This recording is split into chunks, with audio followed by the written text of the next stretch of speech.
വൈകുന്നേരമായപ്പോഴത്തേക്കും ഇവക്കുട്ടീനെ വിളിക്കാനായിട്ട് പൊക്കത്തോട്ട് പോയി നിൽക്കാൻ വേണ്ടി പോവാണ്. മെയിൻ റോഡിൽ സ്കൂൾ ബസ് വരും. അപ്പോൾ ഇവക്കുട്ടി സെക്കൻഡ് ട്രിപ്പാണ് കേട്ടോ, അതുകൊണ്ട് വൈകിയാണ് വരണത്. അപ്പോൾ അങ്ങനെ ഞാനും പൊന്നസും കൂടി ചേച്ചിനെ വിളിക്കാൻ വേണ്ടി പോവാണ്. പോണ വഴി ഞാൻ പറഞ്ഞിട്ടില്ലേ, ഞങ്ങളുടെ വീടിൻ്റെ അവിടെ നിന്നൊരു കയറ്റമുണ്ട്. അപ്പോൾ അവിടെ സൈഡിലായിട്ടൊരു വലിയൊരു മാവുണ്ട്. അതിൽ നിന്ന് വീണ മാമ്പഴമാണ് ഈ കാണുന്നത്. പക്ഷെ ഒന്നും എടുക്കാൻ പറ്റില്ല, വല്ല ലക്കിന് ഒരെണ്ണം കിട്ടിയാലായി. ഇതാണ് ആ മാവ്. നല്ല വലിയ ഹൈറ്റിലാണ് കേട്ടോ മാവ് ഇരിക്കണത്. പക്ഷേ മാമ്പഴം കിട്ടിക്കഴിഞ്ഞാൽ അത്രയും നല്ല മധുരമാണ്, നല്ല സ്മെല്ലൊക്കെയാണ്. പക്ഷേ അങ്ങനെ ചുരുക്കമാണ് കിട്ടണത്. അങ്ങനെ ഞങ്ങൾ മെയിൻ റോഡിലെത്തി. പിന്നെ ഇവിടെ ഞാൻ പറഞ്ഞിട്ടുണ്ട്, ചില വീഡിയോസിലൊക്കെ ഞാൻ പറഞ്ഞിട്ടുണ്ട്, ഇവിടെ മില്ലൊക്കെ ഉണ്ട് വീടിനടുത്തുനിന്ന്. അപ്പോൾ കൈയോടെ ഗോതമ്പ് പൊടിയും കൂടി മേടിക്കണമായിരുന്നു കേട്ടോ. മില്ലിൽ നിന്നാണ് കേട്ടോ ഗോതമ്പ് പൊടിയൊക്കെ മേടിക്കണത്. അങ്ങനെ ഗോതമ്പ് പൊടിയൊക്കെ മേടിച്ച് മെയിനായിട്ട് വൈകുന്നേരം എന്തെങ്കിലും ഉണ്ടാക്കി കൊടുക്കണമല്ലോ, അതിനുവേണ്ടി മേടിച്ചതാണ് കേട്ടോ.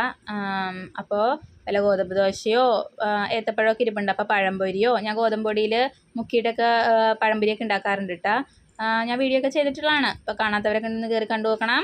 അപ്പോൾ ഞങ്ങളങ്ങനെ ഓരോന്നൊക്കെ പറഞ്ഞ് ഞാനും ബോനസും കൂടി ഇങ്ങനെ ഇവിടെ കുരിശോളിയുടെ അവിടെ വെയിറ്റ് ചെയ്തിരിക്കുകയാണ്. ഗോതമ്പ് പൊടി മേടിച്ച് സേഫായിട്ട് വെച്ചിട്ട് ഞങ്ങളിങ്ങനെ ഓരോന്നൊക്കെ പറഞ്ഞിങ്ങനെ ഇരിക്കുകയാണ്. 3 മണിക്ക് ക്ലാസ് കഴിയണതാണ്. പക്ഷേ ഇവക്കുട്ടി സെക്കൻഡ് ട്രിപ്പാണ്. അപ്പോൾ അത്രയും നേരം അവിടെ വെയിറ്റ് ചെയ്ത് നിൽക്കണം. പിന്നെ സെക്കൻഡ് ട്രിപ്പല്ലേ, പിന്നെ ഇവിടെ ഗേറ്റ് ഇടയൊക്കെ കഴിഞ്ഞ് വരുമ്പോഴത്തേക്ക് ഒരു നേരമാവും. 3 മണിക്ക് ക്ലാസ് കഴിഞ്ഞിട്ട് എത്തണത് 4:45 അല്ലെങ്കിൽ 4:30 ആ ടൈമിലാണ് ഇവക്കുട്ടി എത്താറ്. അത്രയും ടയേർഡായിട്ടാണ് അവൾ എത്താറ്. ഇപ്പോൾ കാര്യമായിട്ട് തന്നെ എന്തെങ്കിലുമൊക്കെ ഉണ്ടാക്കി കൊടുത്തില്ലെങ്കിൽ അവൾ പോയിരിക്കും. അങ്ങനെ ഗോതമ്പ് പൊടി മേടിച്ചിട്ട് ബാക്കി എൻ്റെ കയ്യിൽ ഒരു 10 രൂപ ഉണ്ടായിരുന്നു ബാലൻസ്. ആ 10 രൂപ എൻ്റെ കയ്യിൽ നിന്ന് മേടിച്ചിട്ട് അവൾക്ക് സിപ്പപ്പ് വേണമെന്നാണ് കേട്ടോ പറയണത്. കാരണം നിന്ന് ഇച്ചിരി ടയേർഡായിരുന്നേ.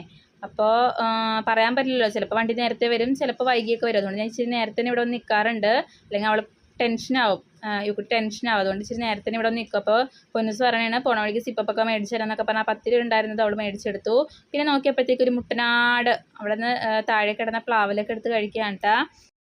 അങ്ങനെ കുറച്ച് നേരം മുട്ടനാടിൻ്റെ വായ നോക്കിയൊക്കെ നിന്നു. അതിനുശേഷം കുറേ വണ്ടികൾ അങ്ങാടി ഇങ്ങോട്ടൊക്കെ പോകണതാണല്ലോ, അപ്പോൾ നമുക്ക് ബോറടിക്കില്ല. വണ്ടികളൊക്കെ നോക്കിക്കൊണ്ട് ഇങ്ങനെ വായ നോക്കിയൊക്കെ നമുക്ക് ഇരിക്കാം, ചില്ല്.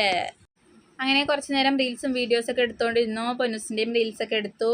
അതിനുശേഷം അധികം വൈകാണ്ട് തന്നെ ഇവക്കുട്ടിയുടെ വണ്ടി വന്നായിരുന്നു. വണ്ടി വന്ന സ്പീഡിൽ തന്നെ വണ്ടി പോയി. അപ്പോൾ വന്നപ്പോൾ തന്നെ ഇവക്കുട്ടി തലയൊക്കെ വന്നിട്ടുണ്ടായിരുന്നു കേട്ടോ. കാരണം പേനൊക്കെ കയറ്റിയിട്ടാണ് വന്നേക്കണമെന്നാണ് തോന്നുന്നത്. കാരണം നല്ലോണം തല വന്നിട്ടുണ്ടായിരുന്നു. 2 മാസം അവധി കിട്ടിയപ്പോഴത്തേക്ക് ഒരു പേൻ പോലും ഇല്ലാണ്ട് ഞാൻ അത്രയും വൃത്തിയിൽ വെച്ച തലയാണ് ഇപ്പോൾ പേൻ കയറ്റിയാൽ വന്നേക്കണമെന്ന്. ഡെയിലി ഞാൻ പേൻ നോക്കാറുണ്ട്.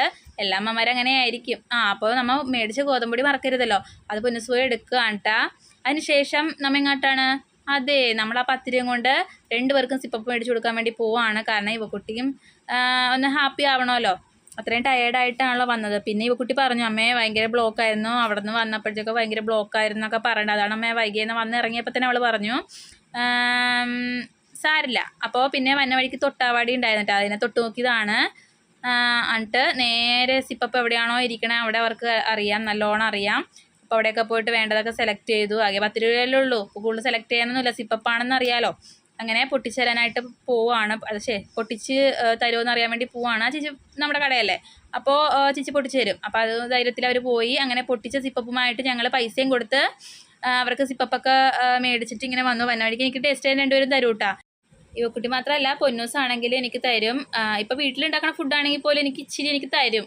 ഞാൻ അവർക്കാണല്ലോ ആദ്യം കൊടുക്കുന്നത്. ഇപ്പോൾ എന്താണെങ്കിലും ഇച്ചിരി അവർക്ക് കൊടുക്കുമ്പോഴത്തേക്ക് അവരെനിക്ക് ഇച്ചിരി വാരിയെങ്കിലും അവർ 2 പേരും എനിക്ക് തരാറുണ്ട്. ഞാൻ അടുക്കളയിൽ പണി ചെയ്തുകൊണ്ടിരിക്കുകയാണെങ്കിൽ പോലും അവരെനിക്ക് അടുക്കളയിൽ കൊണ്ടുവന്ന് തരും. അത്രയും സ്നേഹമുള്ള പിള്ളേരാണ് എൻ്റെ മക്കൾ. പൊക്കി പറയണല്ല, ഇപ്പോൾ കുട്ടിക്ക് സ്കൂളിലൊരു മിഠായി കിട്ടിയാൽ പോലും അവൾ കഴിക്കാണ്ട് ഇങ്ങോട്ട് കൊണ്ടുവരും. എന്താണെന്നറിയില്ല, അവരങ്ങനെയാണ്. അപ്പോൾ അങ്ങനെ വൈകുന്നേരത്തെ വിശേഷങ്ങൾ അത്രയൊക്കെ ഉള്ളൂ. ഇനി വീട്ടിൽ പോകണം. വീട്ടിൽ പോയിട്ട് എന്തെങ്കിലുമൊക്കെ കാര്യമായിട്ട് തന്നെ എന്തെങ്കിലുമൊക്കെ ഉണ്ടാക്കി കൊടുക്കണം. ഒന്നെങ്കിൽ പഴംപൊരി ഉണ്ടാക്കി കൊടുക്കും, അത് സമയം ഉള്ളതിനനുസരിച്ച് ഉണ്ടാക്കി കൊടുക്കുള്ളൂ കേട്ടോ. ഒന്നെങ്കിൽ പഴംപൊരി ഉണ്ടാക്കി കൊടുക്കും, ഇല്ലെങ്കിൽ പഴം വേവിച്ച് കൊടുക്കും. അതല്ല എങ്കിൽ ദോശ, ഗോതമ്പ് ദോശ ഉണ്ടാക്കിയിട്ട് അതിൻ്റെ പക്കത്ത് സോസ് ഇട്ട് കൊടുക്കില്ലേ, ഡോട്ട് പോലെ, അതും അവർക്ക് ഭയങ്കര ഇഷ്ടമാണ്. അപ്പോൾ എന്തെങ്കിലും കാര്യമായിട്ട് തന്നെ കനത്തിലുണ്ടാക്കി കൊടുക്കണം. അപ്പോൾ അത്രയേ ഉള്ളൂ. പുതിയ വീഡിയോസ് നമുക്ക് വീണ്ടും കാണാം. അതുവരേക്കും ടാറ്റാ ബൈ ബൈ. ഇതുപോലെ കൊച്ചു വിശേഷങ്ങളായിട്ട് ഞാൻ ഇനിയും വരുന്നതായിരിക്കും. അതുവരേക്കും ടാറ്റാ ബൈ ബൈ.